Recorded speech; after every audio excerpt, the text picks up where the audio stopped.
ICE have access to almost any information, or if not every information. ICE have that. A lot of people that's waiting for answers is going to get screwed for visas, just regular visas. So you're going to have problem with work permits, visas. You're going to have problem with appeals. You're going to have problems with people filing for their children, you know, putting their petition to file for their kids and or spouses, loved ones, mothers. You do have rights. But in this day and age, in this climate, rights are getting thrown through the window. All right, so get this straight. This climate, I would suggest someone get an attorney. Who got deported coming back? No, that's a no-no for them. Oh, welcome back to my channel, guys. If you're new here, thank you for opening the video. And if you've been here before, welcome back.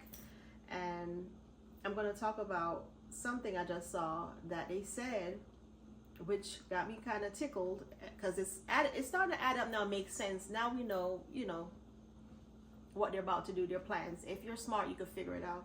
They're saying the DOJ, Department of Justice, fired over a dozen judges. By the calculation of what they said, I think I have something written here real quick. It says 13 judges in training, 2 on the bench, and 5 mid-level managers.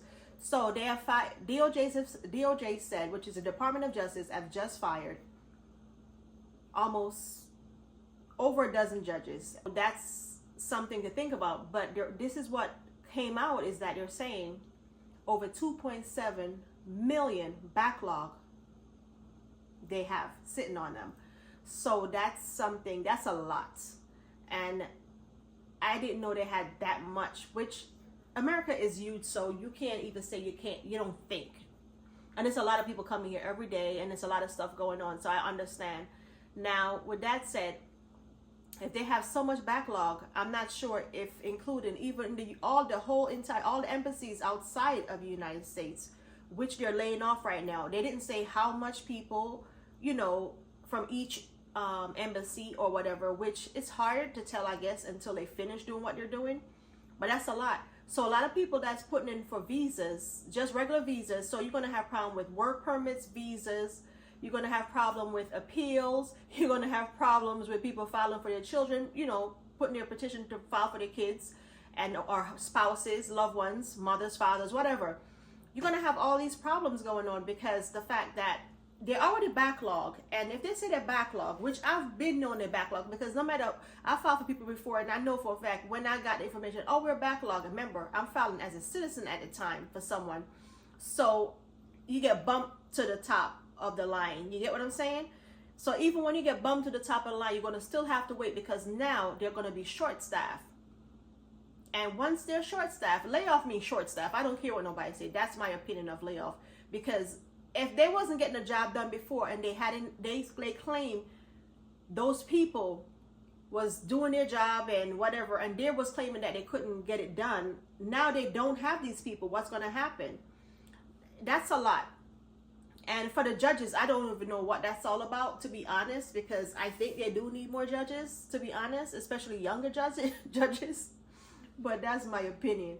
Now, another thing that a lot of people don't want to talk about is the fact that they're actually detaining people at their interview appointments. Now, remember, people going for interview for, I'm going to slow down a bit. They're saying people are going in for their interviews and being detained by ICE, by immigration. Now, people going in for their appointment for probably appeals, that's been locked up before, got out, and then, you know, trying to fix yourself or whatever. Most of the time that's the case. Excuse me. Sometimes illegal entry, sometimes, you know, they apply for asylum and they're waiting to get their answer, stuff like that. Now, they're arresting them at their appointment. I've heard that a man said his wife went in, she got arrested. They detained her. I wouldn't say arrested, they detained her. One gentleman, I said it before, I think in one of my videos, and that one keeps on hitting me, is that her husband was a veteran, and he wind up going in. I'm not sure if he went in or they came for him. I think ICE came for him. They didn't expect that. She said they told him he would be fine he wasn't. But another couple people that I've seen, and I've seen it on the news for myself, so I could not say it's true, but it's no confirmed information saying they are detaining people. It's just that's what I've seen. Now the next thing about getting detained is they're sending some people to Guantanamo Bay, and I'm not sure on what basis. They're saying these are criminals, actually, or gang members. They're sending to Guantanamo Bay, so I'm not even sure. So one woman crying now said they sent her son to Guantanamo Bay. He'd never been arrested, so I'm not sure if he's never been arrested. I don't see no reason for them to send him there, but they're saying he might have been a gang member or whatever. So that's a ticklish situation. Now, the next thing, they're putting a halt on visas. They're putting a halt on visas, and people not saying this, they are. And a lot of people don't want to talk about that because I'm not sure if people haven't seen it or not, but they have. And now it's making sense with the judges getting fired and the layoffs from the embassies, which is the staff, which is supposed to deal with all of these other backlog they already have. And now, not just that, they're putting halts on visas and petitions, and it's a lot. So a lot of people that's waiting for answers is going to get screwed. The next problem is, I think they completely some people that's filing for asylum is going to get caught up in this, because once you start putting a halt on things, there's a problem. I'm not sure where this thing is heading, you guys. All I can say is, if you have any desire to file for a family member or a loved one, period, do it now before there is no embassy, because next thing they could say, they're shutting down the embassy. That's all left for them to do. I'm not saying they said it, they never said it, but that's what's left now. Because if you're putting layoffs, you're firing judges, you're doing this, and you're grabbing people left, right, and center, you're sending people where I'm not even sure if they're even sending the right people to right places at this point. So we don't know what's really happening. And I will suggest, if you really desire to be here in America, just try to do the right thing. And not only that, if you're filing for your loved one, and do now before they're saying they're going to cut back on some of these embassies, because they might not shut down all these embassies, but eventually they're going to have to, because if you don't have adequate staff, a lot of things are going to really fall back. You know, they're going to really have to scale back on a lot of things. So a lot of people are going to be angry too. So if you're going to go in there for an interview, they already will just, oh, you're not getting it today, be in a mood and say, hey, you're not getting it, definitely not getting it. So if you have a family member that you're planning to file for, go ahead and do it as soon as possible. Anything if you have to go up to that for an interview, I'm not telling you what to do, but I would suggest you take a lawyer with you if you have an appointment to go in to the immigration office. The next, because I don't know why they're detaining people, and the only way most of the time is to have someone representing you with that knowledge, and that's an immigration lawyer. So hire you one, get you a good one, because I don't know what to tell you, because we don't really know what's happening, because they're not really confirming the things people are saying, some of it. So it's just whatever people say, we're going by. The next thing is that do not sit up there and think because you're living into a sanctuary state, you're safe. You're not. The federal government can find any information they want about you. It doesn't take much, okay? They can. And if you've been arrested before, it's there. Once you've been fingerprinted for something, it's there. It doesn't go away. So all they have to do is search around and see and say, hey, this is her, this is he, whatever. And that's basically it. So they have access to regular local government database. They do. ICE have access to it. Do not think they don't. They have access, and that's how they finding you. So don't think, oh, I got arrested, so they will never know because I never got turned over to ICE. That's not the case. They can find that information. So if I was you, do not just assume that you go in there, you did something for your interview, and they're not going to find out. They will, because they have access to it. People think they don't. Live in the sanctuary state. Don't stop ICE from walking into your door. People think that they do. No, they can.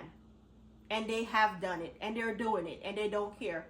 And especially places like Florida, Texas, New York, even though I'm not even sure, is New York a sanctuary state? I think it might be, I'm not sure. And Pennsylvania, Philadelphia was at one point, I'm not sure. But there, certain rules don't apply. If you done got into anything serious, certain things is not going to apply to you. If you have a really bad felony on your name, it doesn't apply. That sanctuary stuff, it is not going to apply to you. So at this point in life, with everything that's going on, if you're undocumented, if you're here illegal, all I could tell you, saddle up, get you a lawyer, and if you can make a move and get away from the situation before they grab to you, that's all I could tell you. You hiding is not going to stop anything, because you do have to go places, and if you have family member, they're going to watch them, because if they're after you, they're after you. And I wouldn't suggest you linger too long, because I wouldn't want to go to Guantanamo Bay, and I'm not sure why they're sending people there, but I will tell you what the situation is. And I think the reason why I'm even talking about this is because a young lady named Fire Sign, I'm trying to find her name, sent me something. Fire Sign on YouTube 4297. I'm responding to you. I understand the frustration a lot of the people don't want to talk about, is that ICE is really detaining people at their interview or their appointments that's scheduled. And I don't mean just a regular, random appointment. The appointments that they had scheduled for them on a monthly basis, or weekly. I'm not sure how often they have to go, some of them. And it's not nice to leave your family, even have your children at school. You go in there and you can't come out to get back to your loved ones. So I would suggest you do get you a lawyer. And that's about it. So if you come this far in the video, thank you for watching. I know it's a long rant, but I apologize. But all I can say to you guys, just try to be safe out there. Try to do the right thing as much as possible, so you're not in this predicament. Some of us is already in this predicament, so you can't really get away from it. But try to make it easier for yourself by doing the right thing. Get yourself sorted out the best way you know how. And if you feel like you need to get a lawyer, if you think you need to get a lawyer, get one. The minute you think you need to get a lawyer, get one. That's all I can tell you guys. Have a blessed one. Thank you for watching. Please do consider liking the video, subscribing, and share. And thank you. And please do watch the ads, because that do help. So thank you, thank you, thank you, thank you. God bless.